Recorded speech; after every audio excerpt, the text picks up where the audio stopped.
So what I'm trying to do here is going to connect the dot because a lot of the executives that are listening here are CX, customer support, contact center executives. And we often feel like we're a support department, that we don't have a seat at the table, that we have leadership that is looking at us as a cost center. So all the KPIs are around how do we contain. And what I'm hearing you talk about is how one of the pillars of growth in the company is customer centricity, and talking to the customer, the voice of the customer is where we get that. Those are on opposite ends of the spectrum in terms of the importance of what we're doing. Because what we haven't yet talked about how we have to take care of tickets. We got to answer questions. We got to really make sure that the customer is taken care of and foster loyalty. And I want to get to that, but how did you and your company get a seat at the table and get the understanding of leadership to understand that you're much more than a cost center that just answers questions and keeps clients happy, that you are a source of insights that will drive the entire business? I think one of the first things we did is actually revamp our KPIs. So we have KPIs that tie our activity and our resource hours to revenue. So if you build your KPIs in such a way, you're not going to look so much like a cost center. You're going to show that your team is actually a strong contributor to the revenue that the company is gaining.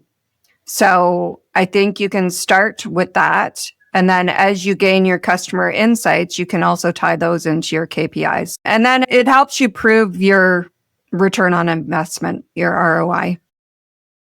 Can you give us some examples of some KPIs that are coming out of your group that are tied to revenue, and then the kind of conversation that you're having around those with leadership? Yeah. So again, we tie all our activities that our CSRs do to resource hours. And then those resource hours are tied to revenue, or those activities are tied to the sales revenue, because we are supporting the sales organization. So if you're supporting a sales organization, it's pretty easy to do.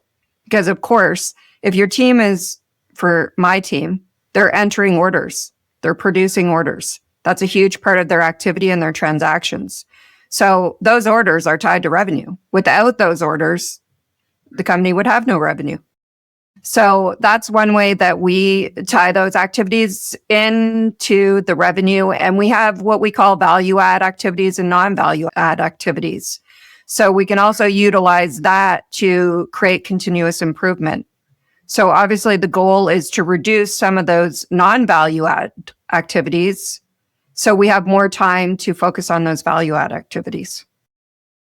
Boy, if we could just underline, exclamation point, the non-value add activities, the value add activities that you're queuing up sales conversations. Because every time that you hear the voice of the customer, you're talking to them within your department, you're seeing opportunities for cross-sell, for upsell, as well as, I'm sure, every organization should be looking at their NRR, their net recurring revenue.